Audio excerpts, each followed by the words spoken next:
శుక్లాంబరధరం విష్ణుం శశివర్ణం చతుర్భుజం ప్రసన్నవదనం ధ్యాయేత్ సర్వవిఘ్నోపశాంతయే.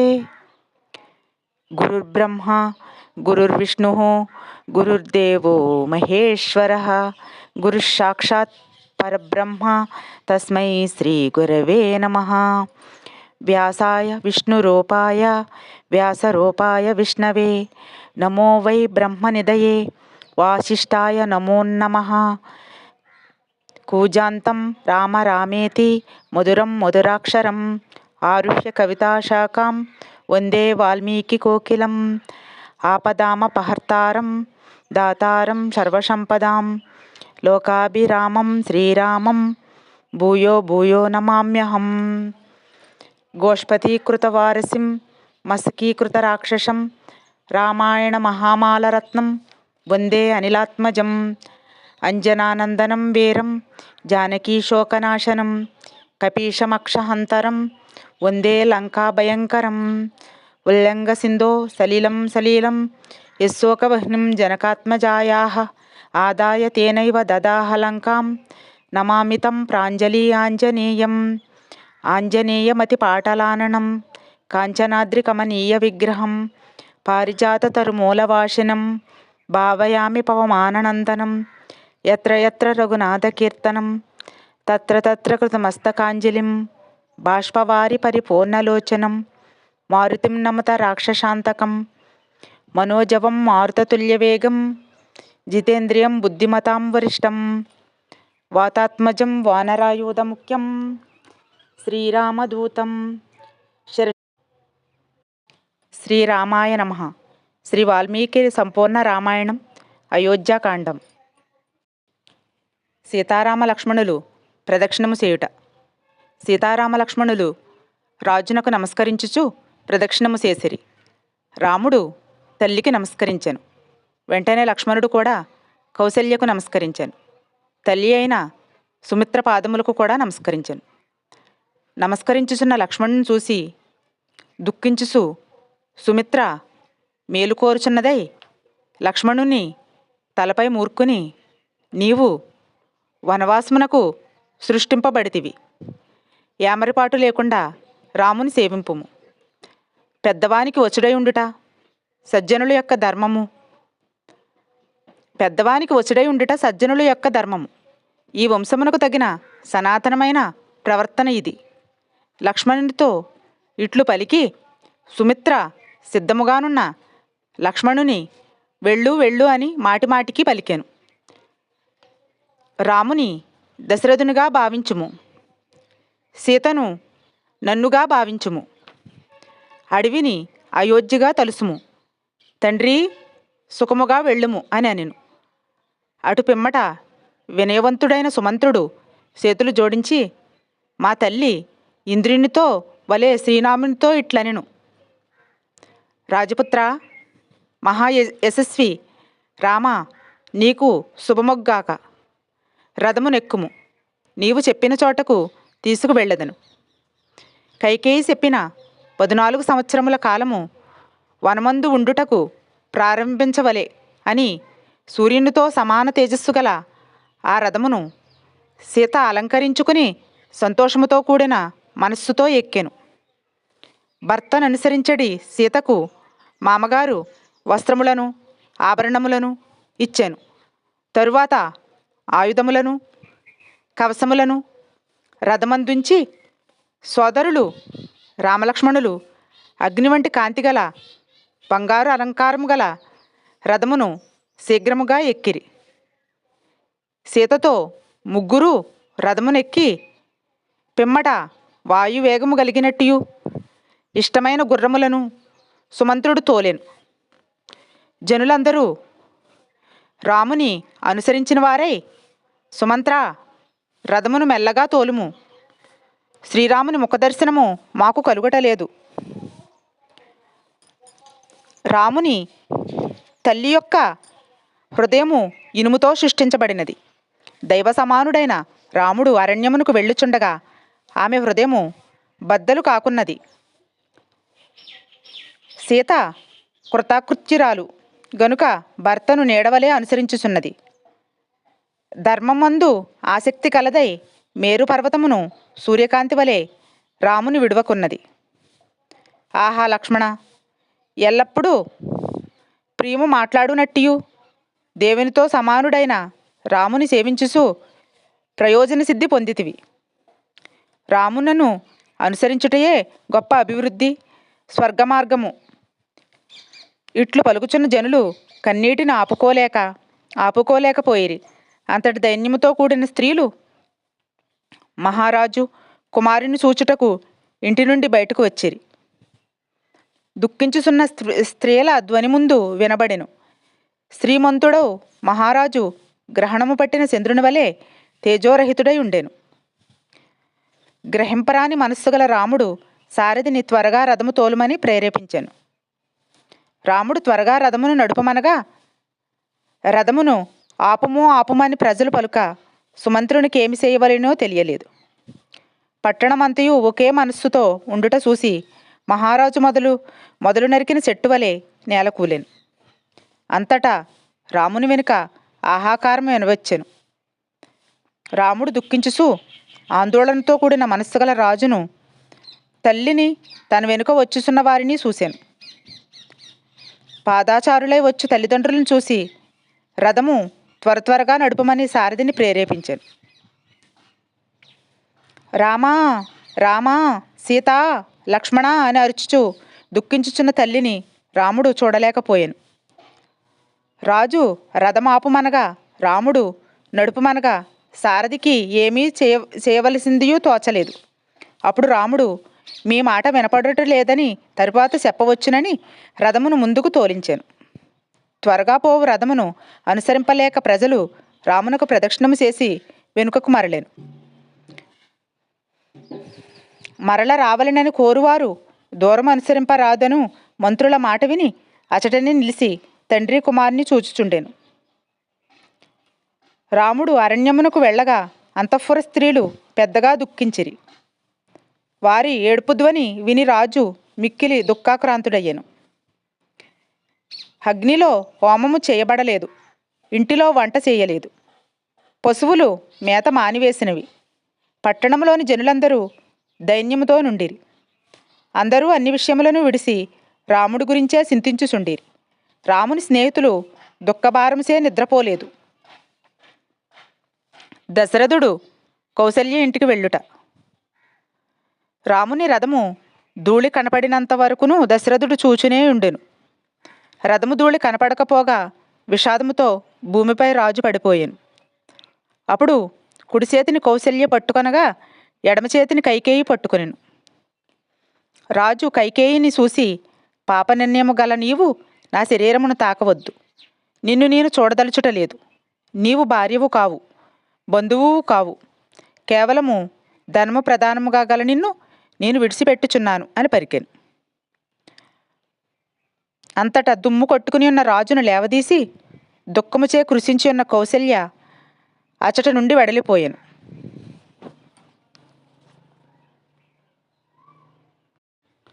సుఖకరములైన దిండ్ల మీద పరుండు రాముడు చెట్టు మొదలును కర్రను గాని రాతిని గాని దిండుగా చేసుకుని నిద్రింపగలడు.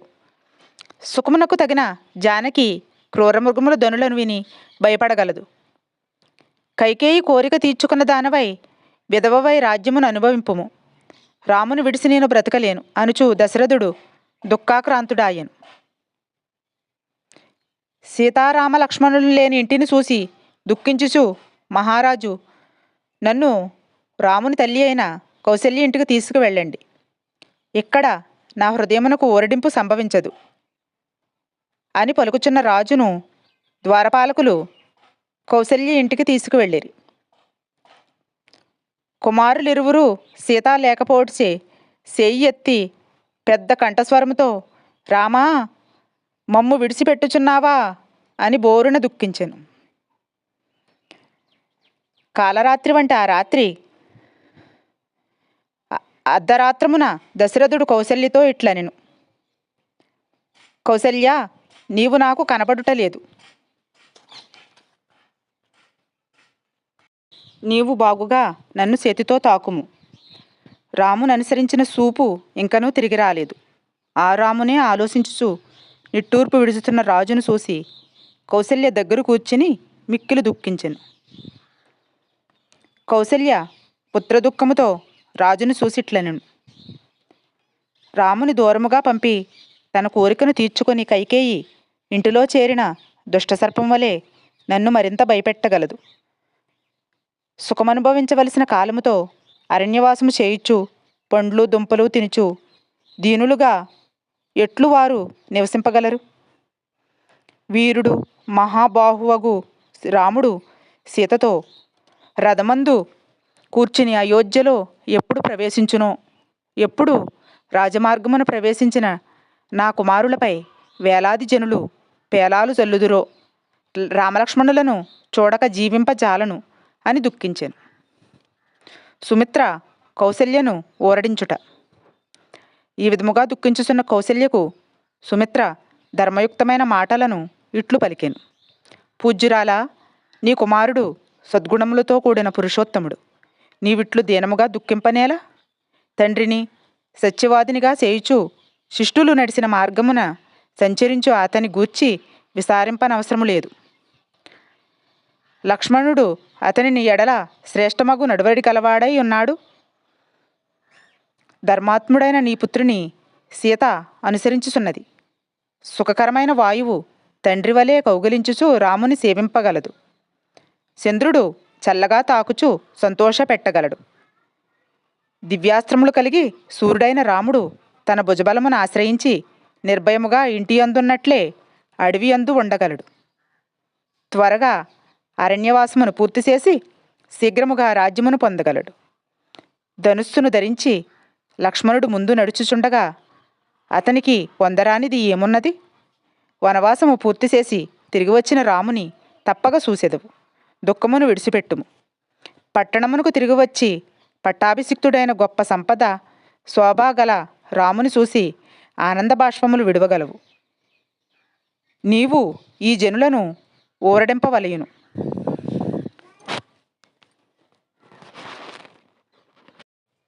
రాముని కంటే సన్మార్గమున నడుచు గొప్పవాడు లేడు.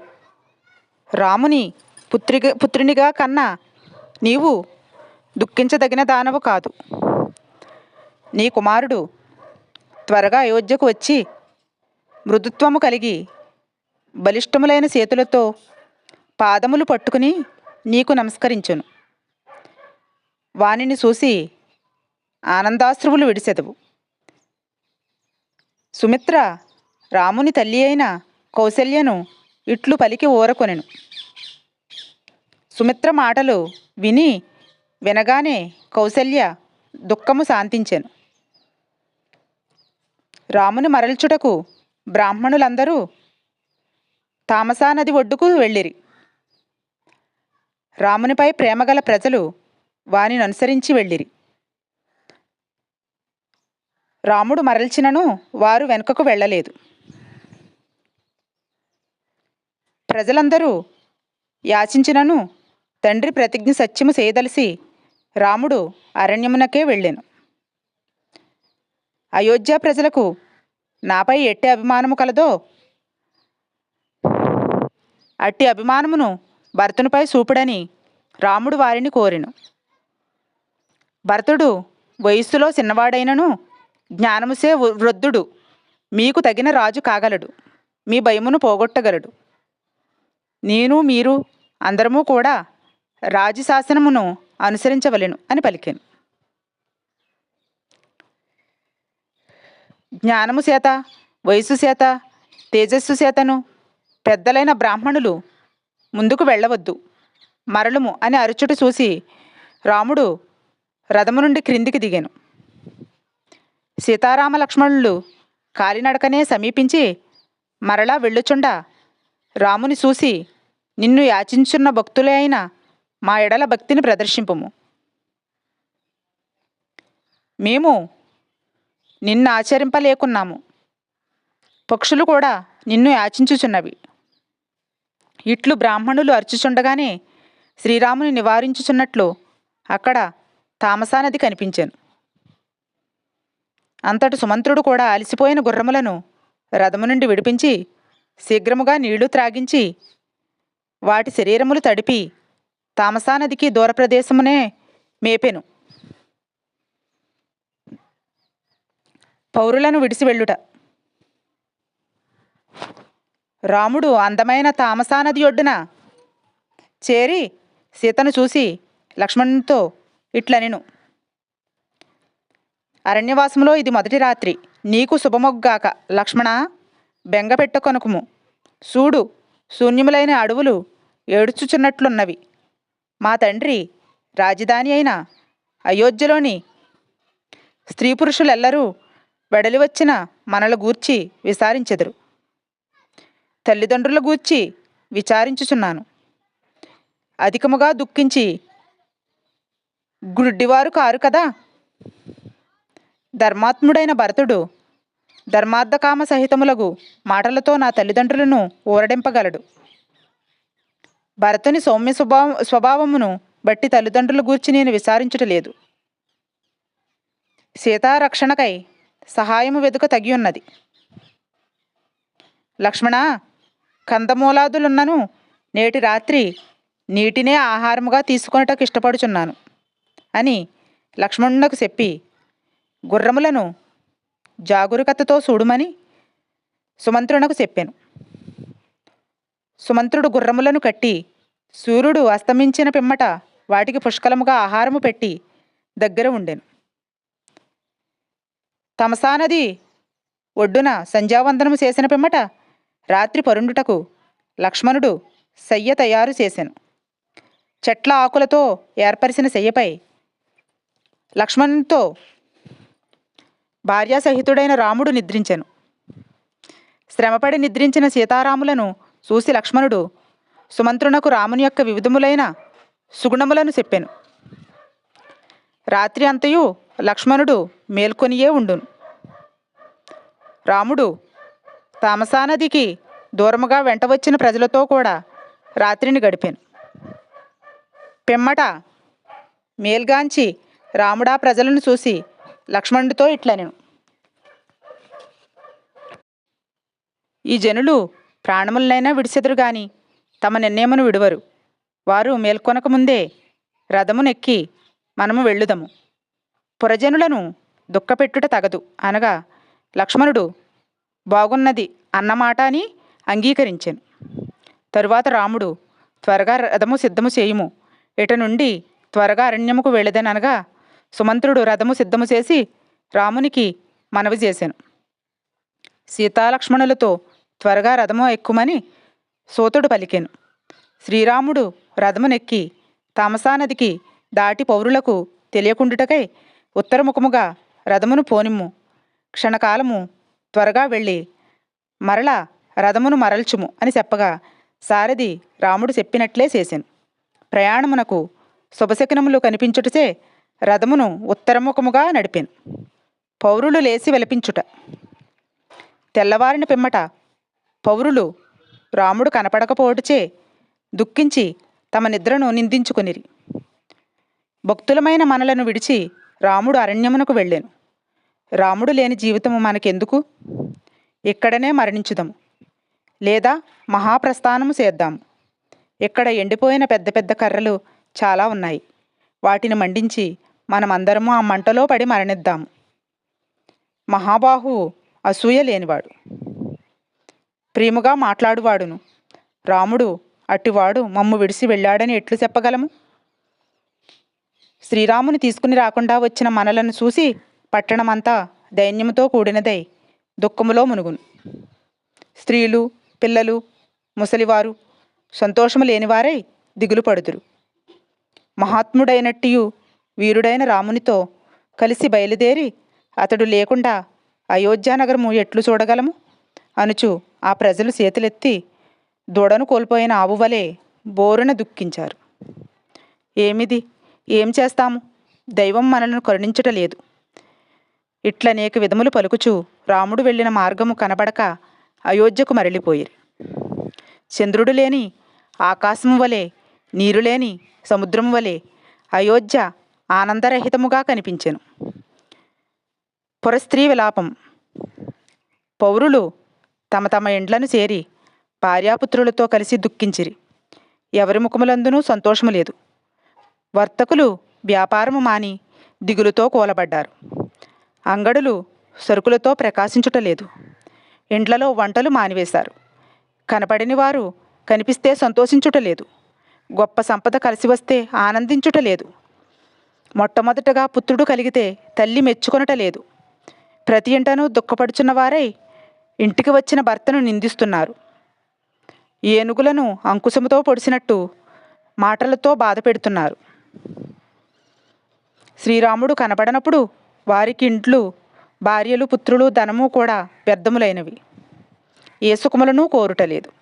లోకంలో సీతవలే వనమందు రామునకు సేవ చేయుటకై అనుసరించి వెళ్ళిన లక్ష్మణుడొక్కడే సత్పురుషుడు. ఏ పరిశుద్ధమైన నీటియందు శ్రీరాముడు స్నానం చేసి వెళ్ళునో ఆ నదులు, పద్మములతో కూడిన సరస్సులు పుణ్యము చేసుకున్నవి. అడవులు, అందమైన వనములు, పరిశుద్ధములైన నదులు, పెద్ద చర్యలతో కూడిన పర్వతాలు శ్రీరాముని సౌందర్యమును ఇనుమడింప చేయగలవు. ఇంటికి వచ్చిన మిక్కిలి ప్రియమైన అతిథిని వలె శ్రీరామును పూజింపకుండా ఉండలేవు. చెట్లు అనేక వర్ణములు గల పువ్వులు అలంకారముగా కలిగి బహు సంఖ్యాకములైన పూలగుత్తులను ధరించి తుమ్మెదలతో కూడినవై శ్రీరాముని ఆనందింపజేస్తాయి. కొండలు తమ వద్దకు వచ్చిన రామునికి కాలము గాని కాలమందు కూడా ముఖ్యమైన పుష్పములను, ఫలములను చూపిస్తాయి. పర్వతములకు కూడా రాముడంటే అంత ప్రేమ. కొండలు అనేక విధములైన విచిత్రములైన సెలయేళ్లతో స్వచ్ఛమైన నీటిని ప్రవహిస్తాయి. కొండ శిఖములందలి చెట్లు శ్రీరాముని సంతోషపెడతాయి. రాముడున్న చోట భయము గాని పరాభవము గాని ఉండదు. శ్రీరాముడు మనకు దగ్గరలోనే ఉంటాడు. అతని వెంటబడదాము. అట్టి మహాత్ముని కాలినీడ సుఖకరమైనది. అతడే ఈ జనులకు ప్రభువు. అతడే గతి.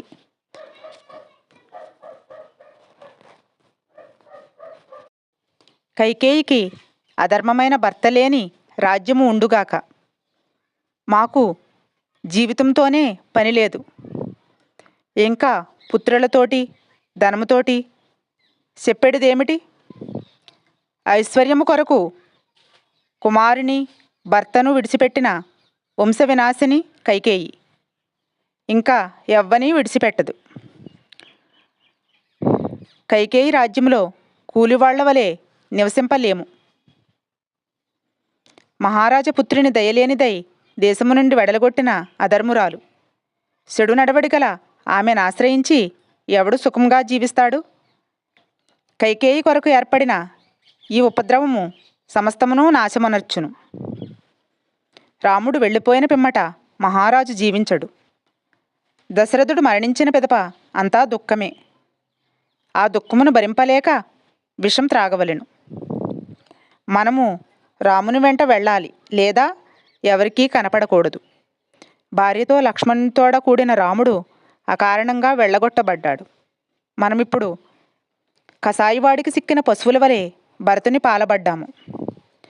పున్నమి నాటి రాత్రి చంద్రుని వంటి ముఖము కలవాడు, మేఘశ్యామల వర్ణుడు, చక్కని మెడగలవాడు, శత్రువులను శిక్షించువాడు, ఆజానుబాహువు, పద్మముల వంటి నేత్రములు గలవాడు, లక్ష్మణుడికి అన్నయ్యైన రాముడు ముందు మాట్లాడువాడు, మధురమైన స్వభావము గలవాడు, మధురమైన రూపము గలవాడు, సత్యమే మాట్లాడువాడు, గొప్ప బలశాలి, సౌమ్యుడు, చంద్రుని వలె అందరికీ ప్రియమైన దర్శనము కలవాడు, పురుషపుంగవుడు, మదపుటేనుగు వంటి పరాక్రమము కలవాడు, మహారథుడైన అతడు సంచరించుచుండగా అరణ్యములన్నీయు మిక్కిలి శోభ కలవగును.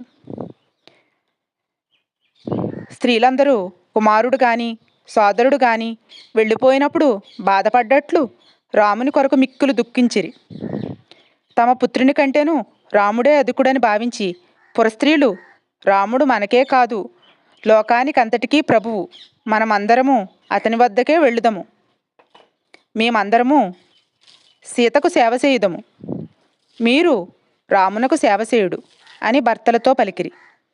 శ్రీరాముడు మీ యోగక్షేమములను చూచును, అట్లే సీత మా యోగక్షేమములు చూసును అని తమ భర్తలకు చెప్పిరి. రాముడు చంద్రుని వలె అందరికీ ఆనందము కలుగజేయు దర్శనము కలవాడు. ఇట్లు స్త్రీలు విలపించుచుండగానే సూర్యుడు అస్తమించెను. చీకట అంతటా అలుముకొనెను. అయోధ్యానగరము నక్షత్రము లేని ఆకాశము వలె ఉండెను. స్త్రీ పురుషులందరూ దుఃఖము నొందిరి. రాముడు కోసల సరిహద్దు దాటి వెళ్ళుట. రాముడు తండ్రి ఆజ్ఞను అనుసరించి చాలా దూరము వెళ్ళాను.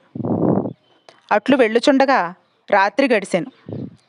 సంధ్యావందనము చేసి అనేక గ్రామములను పుష్పించిన వనములను చూచుచూ ప్రజలు దశరథుడిని నిందించుట వినెను. కామమునకు వశుడైన దశరథుడు నిందింపదగినవాడు. కైకేయి పాపాత్మురాలు.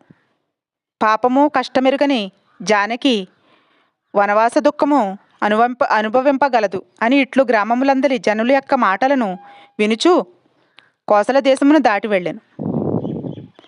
తరువాత వేదశ్రుతి నదిని దాటి దక్షిణ దిశగా వెళ్ళి గోమతీ నదిని చేరెను. గోమతిని దాటి సంధికా నది కూడా అతిక్రమించెను. అప్పుడు సారథిని పిలిచి, శ్రీరాముడు, నేను మరలా తిరిగి వచ్చి పుష్పించిన వనములు గల సరయూ నది ఒడ్డున ఎప్పుడు వేటాడగలను? తల్లిని తండ్రిని కలిసి ఎప్పుడు ఆనందించెదను అని పలుకుచూ ప్రయాణించెను. రాముడు శృంగిబేరాపురము చేరుట. రాముడు విశాలమైన కోశల దేశము దాటి అయోధ్య వైపు తిరిగి ఇటులనెను, రఘువంశరాజులచే పాలింపబడిన దానా, నిన్ను వేడుకొనుచున్నాను. వనవాసము పూర్తి అయిన పిమ్మట తల్లిదండ్రులతో కూడినవాడనై నిన్ను మరల చూడగలను అని పలికి అచటి గ్రామజనులను అభినందించెను. వారు దుఃఖించుచు ప్రదక్షిణము చేసి వెడలెను.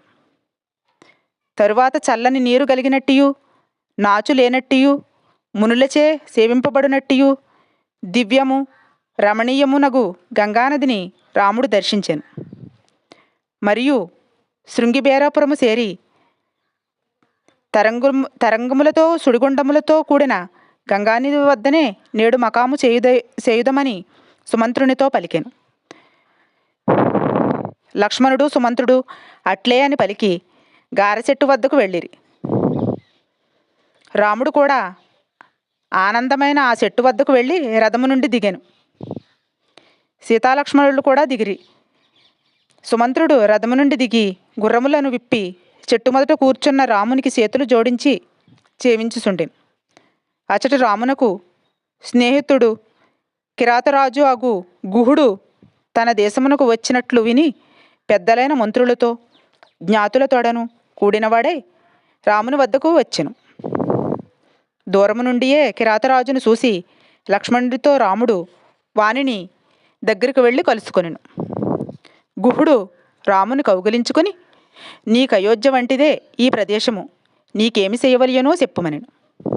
ఇట్టి ప్రియమైన అతిథినెవ్వడూ పొందగలుగుతాడు అని పలికి వేర్వేరు భోజన పదార్థములను పూజాద్రవ్యమును తెచ్చి ఇట్లనెను. మహానుభావా, నీకు స్వాగతము. ఈ భూమి అంతయు నీది, మేము సేవకులము, నీవు ప్రభువు. చక్కగా మా రాజ్యమును పరిపాలించుము. భక్ష్యభోజ్య పేయలేహ్య రూపములగు ఆహార పదార్థములు సిద్ధముగానున్నవి. మంచి సైనములు గుర్రములకు మేత ఉన్నది అని ఇట్లు పలికిన గుహునితో రాముడు, మేము పూజింపబడితిమి, సంతోషించితిమి. నీవు కాలినడకన వచ్చి స్నేహమును ప్రదర్శించుట చేత సత్కరింపబడితిని అని అతనిని కౌగిలించుకుని, దైవికముగా నిన్ను చూసితిని గుహ. నీ రాష్ట్రమందు మిత్రులందు వనములందును క్షేమమేనా? నేను దేనిని స్వీకరింపను. నారవస్త్రములను చర్మమును ధరించి పండ్లు దుంపలు మాత్రమే ఆహారముగా కలవాడను. అడవిలో సంచరించు తాపసునిగా నన్ను భావింపుము. గుర్రములకు కావలసిన దాణాను మాత్రమే నేను కోరుచున్నాను. దీనితో సర్వవిధములా నేను పూజింపబడినట్లే. ఈ గుర్రములు మా తండ్రి అయిన దశరథ మహారాజునకు ఇష్టములైనవి అనగా గుహుడు వెంటనే అనుసరులను ఆజ్ఞాపించెను. పిమ్మట సాయం సంధ్యావందనం చేసి లక్ష్మణుడు తెచ్చి ఇచ్చిన నీటిని మాత్రమే త్రాగి నేలపై పరుండిన రాముని పాదములు తుడిసి సౌమిత్రి వృక్షము వద్దకు వెళ్ళాను. గుహుడు కూడా సారథితో లక్ష్మణుడి తోడను మాట్లాడుచు మేల్కొని జాగరూకతతో ధనుర్ధారి అయి కాపలా కాచెను. అట్లు పరుండిన మహాత్ముడైన శ్రీరామునకు రాత్రి చాలా కాలమునకు తెల్లవారెను. మళ్ళీ అయోధ్యకాండము తరువాయి భాగంతో రేపు కలుద్దాము. మంగళం కోసలేంద్రాయ మహనీయ గుణాబ్దయే చక్రవర్తి తనూజాయ సార్వభౌమాయ మంగళం. సర్వం శ్రీ ఉమామహేశ్వర పరబ్రహ్మార్పణమస్తు. స్వస్తి.